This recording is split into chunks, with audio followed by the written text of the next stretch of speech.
Si t'as un boulot qui te bouffe la tête et que ton ventre ne bouge pas malgré tous tes efforts, regarde absolument cette vidéo jusqu'à la fin. Parce que dans les 8 prochaines minutes, je vais te montrer pourquoi tu n'arrives jamais à perdre ton ventre, même quand tu fais tout bien. Et je dis bien tout bien, parce que toi aujourd'hui, je sais, tu fais du sport, tu fais peut-être déjà un petit peu de cardio, tu surveilles ce que tu manges, t'évites les fast-food, et t'as même peut-être déjà essayé 2 ou 3 approches différentes. Mais ton ventre est toujours là. Et ça, je te rassure, ce n'est pas ta volonté le problème. C'est que personne ne t'a jamais expliqué les vraies règles du jeu pour un homme dans ta situation. Et ça, c'est la triste réalité. Mais 90% du contenu fitness que tu vas retrouver sur YouTube est conçu pour des mecs qui ont 4 heures de temps libre par jour. Pas pour toi. Pas pour quelqu'un qui gère une équipe, qui enchaîne les réunions, qui a un planning chargé et qui mange souvent au restaurant et qui a une famille qui l'attend le soir. Et là, tout ce que je vais t'expliquer ici, c'est spécifiquement pensé pour les hommes dans cette situation. Je vais te partager 3 leviers physiologiques que personne ne t'explique correctement et qui font pourtant toute la différence entre celui qui stagne depuis des mois et celui qui perd 15 kilos sans changer radicalement de vie. Et je compte sur toi pour rester bien jusqu'à la fin de cette vidéo parce que le troisième levier que je vais te présenter,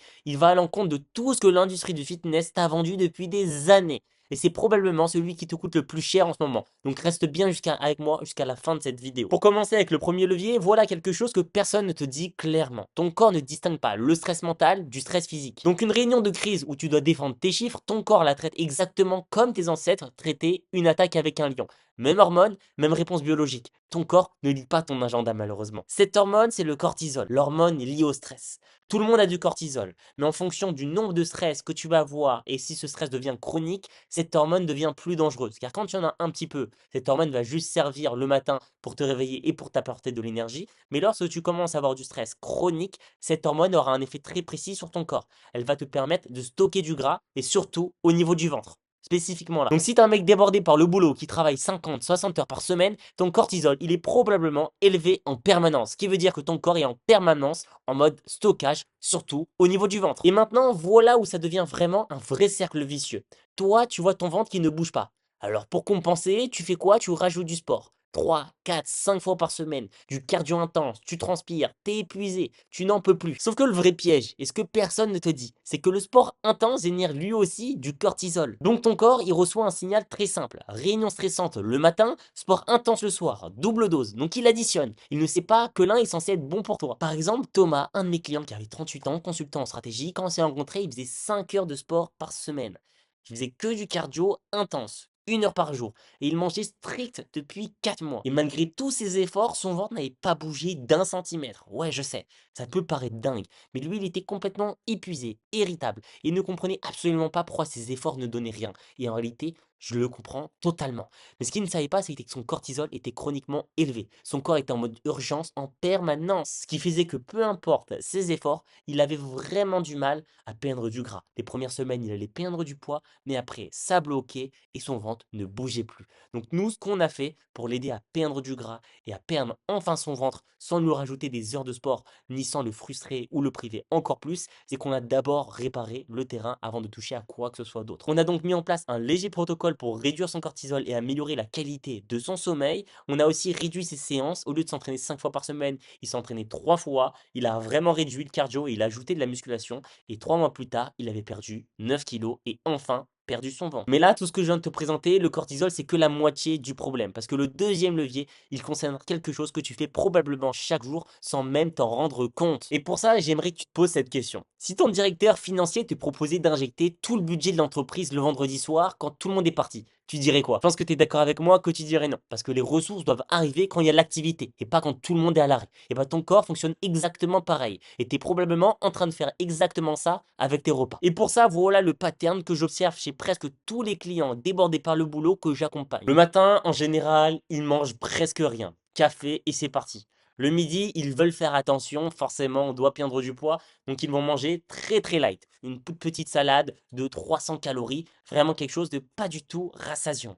À 16 heures, on se force parce que forcément, on veut tenir notre régime, on est au boulot, on ne doit pas craquer avec un paquet de chips ou des gâteaux ou une bonne collation saine, donc on ne mange rien.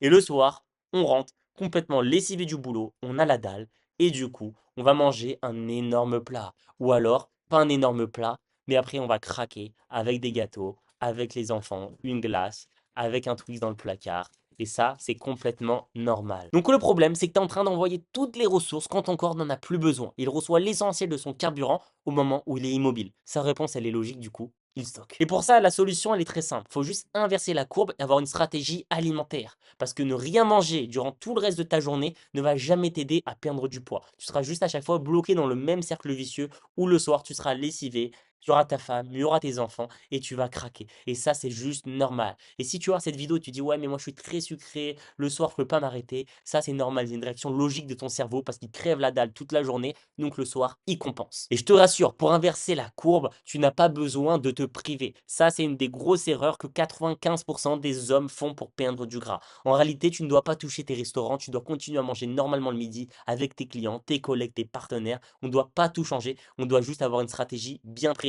Parce que ça, je sais qu'aucun coach ne te le dit, mais vaut mieux manger une bonne source de protéines le midi, des bons glucides, des bonnes fibres, avoir un plat entre 500 à 700 calories bien copieux qui te rassasie que manger ta petite salade toute fade sans assaisonnement qui des fois est en plus beaucoup plus calorique que tu ne le penses et qui ne te rassasie même pas et où tu vas avoir zéro plaisir. Pareil pour le matin. Le matin, c'est très important de manger, d'avoir 3 repas fixes dans ta journée pour après avoir assez de protéines et après bien tenir et le soir arriver, profiter, mais sans devoir craquer avec du sucre et manger des énormes plats parce que tu crèves la dalle. Et comme je t'ai expliqué, tu n'es pas seul dans cette situation. Mon client Sébastien, qui a 44 ans, qui est cadre, lui aussi est exactement comme toi. Il essayait à chaque fois de perdre du gras, de faire du sport, de faire des régimes, mais à chaque fois, il s'affamait toute la journée et n'arrivait pas à perdre du gras. On a mis en place mon protocole, il a mangé 3 fois plus, 3 repas par jour avec les bonnes règles, il continuait à aller au restaurant et pourtant il a perdu 10 kilos en 4 mois. Maintenant que tu as compris les deux premiers leviers, le cortisol et le timing et la répartition des repas, je vais te parler du levier numéro 3, celui qui va à l'encontre de tout ce que l'industrie du fitness ne t'a dit. Et je suis quasi certain que c'est exactement l'erreur que tu fais en ce moment parce que moi-même je l'ai faite et tous mes clients la faisaient avant de commencer le coaching avec moi. Mais avant d'aller plus loin, j'ai créé un guide qui résume précisément toutes ces erreurs avec les solutions pour savoir exactement quoi mettre en place pour réussir à perdre ton ventre. Donc si tu veux que je t'envoie, c'est très simple. Tu vas sur mon Instagram, Iliozako, je le mettrai aussi dans la description. Tu m'envoies juste guide. Comme ça, je sais que tu as regardé cette vidéo, que tu viens de là. Et je t'enverrai directement ce document en message privé qui pourra vraiment t'aider et où tu retrouveras tout ce que je t'ai dit dans cette vidéo. Maintenant, pour continuer, voilà l'erreur que je vois chez tous les hommes dans ta situation faire sans exception. Comme on l'a vu précédemment, toi, quand ton ventre ne bouge pas, ça t'énerve et c'est normal. Donc tu penses à ce que tu peux ajouter. Un programme de nutrition, 5 séances de sport, un régime encore plus strict, 3 séances de sport supplémentaires, des compléments alimentaires, une application de suivi, du jeûne intermittent parce que tu as lu un article. Sauf que le problème, c'est que toi, tu es déjà à 110% de tes capacités. Et ajouter de la charge mentale à ce système saturé, ça ne mène pas des résultats. Ça mène à craquer en 3 semaines. Et j'en suis sûr que tu te reconnais dans ce que je viens de te dire. Parce que toi, tu le sais, tu l'as déjà vécu. Dans ton boulot, si ton équipe est déjà débordée et que les résultats ne sont pas là, tu rajoutes pas 15 nouveaux projets simultanément. J'en suis sûr que tu identifies d'abord ce qui bouffe de l'énergie sans rien produire, tu supprimes, tu libères de la capacité et ensuite tu ajoutes les bonnes choses. Et bah ton corps il mérite exactement la même logique. Ces fuites qui tournent en arrière-plan chez toi, c'est quoi concrètement? Les coucher à 1 heure du matin à scroller alors que t'es vidé, les dîners copieux avalés en 15 minutes debout devant la cuisine,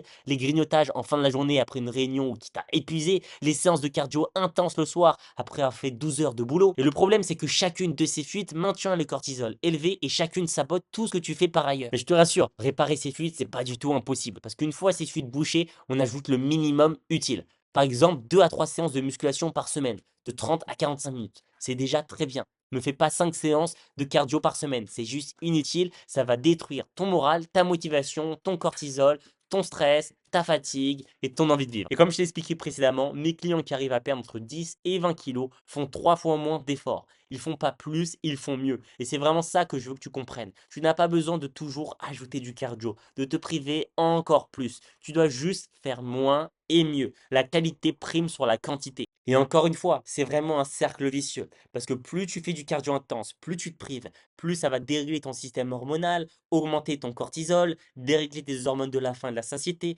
Donc tu seras plus stressé, tu vas moins bien dormir, tu vas aussi moins bien manger parce que tes hormones de la satiété vont être déréglées. Donc tu auras beau manger la même quantité que quelqu'un d'autre, mais toi, pour être calé, il faudra que tu manges 2 fois la portion. Donc c'est un tout qui va vraiment faire que perdre du gras va devenir très difficile. Et en plus de ça, avec tes enfants, la charge mentale, ta femme, etc., ce qui fait que forcément il y a beaucoup de stress qui s'ajoute en plus de ça. Donc tu ne pourras juste pas tenir ta perte de poids. Et à partir de là, toi, tu vas avoir le mauvais mindset. Tu vas croire que pour perdre du poids, tu dois faire toutes ces choses-là et que sans ça, c'est juste impossible. Donc toi, pourquoi tu vas pas jamais pouvoir te motiver et tenir? Parce que dans ta tête, Pour perdre du poids, il faut que tu fasses ça. Mais vu que tu as tellement pas envie de faire ça, car dans ta tête, ça engendre tellement de choses, tellement de sacrifices, que tu ne vas jamais vouloir t'y mettre et donc jamais réussir. Alors qu'en réalité, si tu as une approche qui te permet de mieux dormir, de pas te priver, de pas supprimer les restos, que ça te prenne 1h30 à 2 heures, 2 heures dans ta semaine de sport, de pas faire du cardio intense, de pas devoir sacrifier ta vie sociale, là tout d'un coup, tout change. Tu sais que ça devient réalisable et la motivation, elle explose. Et ça, c'est exactement ce que je mets en place avec tous mes clients. Il faut d'abord briser tes croyances et c'est pour ça que cette vidéo est là pour t'expliquer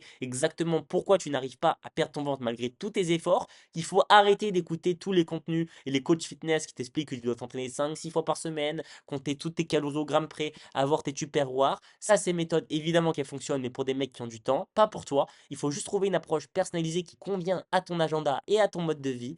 Et si tu as ça, après, tu as juste à avoir le plan personnalisé et tu peux réussir à perdre du gras, comme tous mes clients que je t'ai partagé dans ma vidéo ou encore sur mon Instagram, que ce soit Elliot Zacco ou mon compte secondaire Zacoaching. Tu peux en avoir des centaines de transformations, des mecs dans ta situation qui ont réussi à perdre 5, 10, 15, 20, 30 kilos sans régime et sans passer leur vie à la salle de sport ou sans devoir s'entraîner comme des bodybuilders.